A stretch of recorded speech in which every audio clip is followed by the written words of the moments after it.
स्वागत है प्रियजनों। मैं अक्सर इस बात पर बहुत जोर देता हूं कि सही को सही कह दीजिए और गलत को गलत कह दीजिए। इसमें आपको ये देखना नहीं होता कि कौन आपका अपना है और कौन आपका पराया। सिर्फ आप सही मुद्दों पर बात कीजिए। अगर कोई विपक्ष वाला व्यक्ति भी सही कार्य कर रहा है तो उसकी प्रशंसा करनी चाहिए, और अगर कोई समर्थन वाला व्यक्ति कोई गलत कार्य कर रहा है तो उसका विरोध किया जाना चाहिए। आज हम बात करेंगे ध्रुव राठी की द डिक्टेटर वाली वीडियो पर। मैंने इससे पहले वीडियो में आपको बताया था कि किसी को भी अपनी बात रखने का पूरा अधिकार होता है, तो ध्रुव राठी ने भी कुछ पॉइंट्स के आधार पर अपनी बातों को रखा। पर आज हम उन्हीं पॉइंट्स का जवाब देने की कोशिश करेंगे, कुछ पॉइंट्स का। जैसे कि बात करते हैं, वो वीडियो का जो टाइटल है वो है द डिक्टेटर, और उसके आगे क्वेश्चन मार्क लगा हुआ है।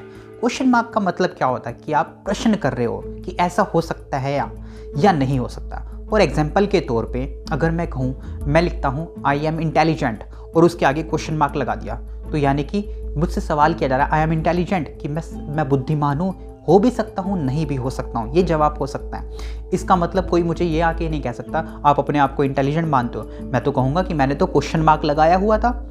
इसी तरह वीडियो में द डिक्टेटर के आगे क्वेश्चन मार्क लगा हुआ है। इसका मतलब ये है कि अगर कोई ध्रुव राठी से जाकर पूछेगा कि आपने प्राइम मिनिस्टर को या सरकार को तानाशाही क्यों बोल दिया, तो वो एकदम जवाब दे सकता है कि नहीं, मैंने तो क्वेश्चन मार्क लगाया था, आपने ही उसका गलत मीनिंग ले लिया। यानी कि कुछ लोग ऐसे होते हैं जो अपनी बातों को इस तरह रिप्रेजेंट करते हैं जिससे आपका जो माइंड होता है वो बिल्कुल वॉश हो जाता है, ब्रेन वॉश हो जाता है। ये तो वही बात हो गई, मान लीजिए कि बीड़ी सिगरेट पीने वाले व्यक्ति, बीड़ी सिगरेट से किसी की मौत हो जाती है और हम आंदोलन पर बैठ जाए, हम उसका विरोध करने लगे कि बीड़ी सिगरेट बनाना बंद हो, ये फैक्ट्रियाँ बंद हो जाए, कंपनीज बंद हो जाए, और हम उसके मालिक के पास जाते हैं कि आप इसको बनाना बंद कर दो क्योंकि इससे क्या हो रहा है, लोगों की जान जा रही है। तो मालिक तो ये कहेगा कि मैंने थोड़ा ही कहा था लोगों को खरीदने के लिए, और मैंने तो रैपर पे इतना बड़ा साइन बनाया हुआ था, एक फ़ोटो बनाई थी कि तंबाकू से कैंसर होता है, एक वो चेहरा भी बनाया होता है जो आपने देखा होगा ज़रूर। तो वही ये पक्ष दे सकता है, ये तर्क दे सकता है। कहीं ना कहीं मुझे लगता है कि इस तरह की वीडियो को दिखाकर जो हमारे प्राइम मिनिस्टर हैं नरेंद्र मोदी, उनकी वैश्विक छवि को धूमिल किया जा रहा है, धूल में मिलाया जा रहा है।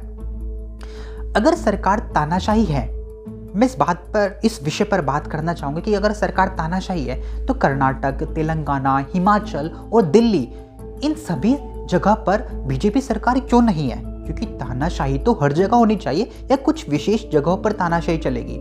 और दो बार हो चुके हैं प्राइम मिनिस्टर को लोग चुनकर भी ला रहे हैं, वोट देकर जनता उन्हें चुन रही है। तो इससे क्या साबित होता है कि केवल सरकार तानाशाही है, या फिर सारे के सारे जो उनको वोट देते हैं, बीजेपी सरकार को वोट देते हैं, वो सारे बेवकूफ़ हो चुके हैं, मूर्ख हो चुके हैं। जी हाँ, मैं मूर्ख या बेवकूफ़ जैसे शब्दों का प्रयोग कर रहा हूँ। ये शब्द बहुत ज़्यादा ज़रूरी है उन लोगों के लिए जो हर बार बीजेपी सरकार को चुन लेते हैं, यानी कि सारे हो गए हैं बेवकूफ़। इससे पहले जब बीजेपी सरकार नहीं थी, इससे पहले जो भी सरकारें थी, उस समय में हर कोई व्यक्ति ईमानदार था। उस समय कोई भी आईटी सेल, इतना प्रचार प्रसार नहीं किया जा रहा था किसी भी आईटी सेल का, जिस तरह ध्रुव राठी जी बीजेपी आईटी सेल के बारे में बताते हैं कि कैसे लोगों को भ्रमित किया जा रहा है। यानी कि बीजेपी सरकार के ना आने से पहले जिस तरह के तंत्र थे वो सारे के सारे इतने ईमानदार थे, सारे के सारे कार्य बेहद ईमानदारी से किए जाते थे। इस तरह की चीज़ें कही जाती है, ऐसा नहीं है। इस बात को मैं बिल्कुल स्वीकार करता हूं कि हाँ, हमारे जो प्राइम मिनिस्टर हैं उन्हें जनता के सवालों का जवाब देना चाहिए, भारतीय पत्रकारों से बातचीत करनी चाहिए, पर नहीं, वो पत्रकारों से बात नहीं करते, वो बात करते अक्षय कुमार से। ऐसी चीज़ें होती है। देखिए, गलत को गलत ही कहा जाएगा, परंतु अगर आप एक वीडियो बनाकर सीधा ये बोल देंगे कि सरकार जो है डिक्टेटरशिप की ओर अग्रसर हो रही है, तो ऐसा नहीं है। अगर तानाशाही होती तो पूरे भारत में देखने को मिलती है, पर ऐसा नहीं होता। और दिल्ली जैसे राज्य को भी आप ले लीजिए। दिल्ली में जहाँ से बैठकर पूरे देश के विकास के लिए कानून व्यवस्था बनाई जाती है, कानून बनाया जाता है कि देश को आगे किस प्रकार ले जाना है, किन किन नियमों का पालन किया जाना चाहिए, उस दिल्ली जैसे राज्य में विपक्ष की सरकार है, आम आदमी पार्टी। ये कैसी तानाशाही है? इसे तानाशाही नहीं कहा जा सकता है।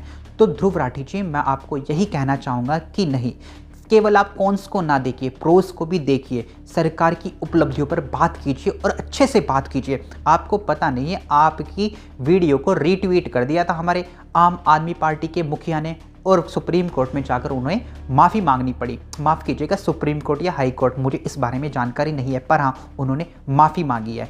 तो देख लीजिए आपकी वीडियो का क्या असर पड़ रहा है। एक मुख्यमंत्री को माफ़ी मांगनी पड़ रही है, यानी कि आपकी वीडियो में कुछ तो गलत होगा। तो दोस्तों, आप सभी की इस विषय पर क्या राय है कमेंट में ज़रूर लिखिएगा।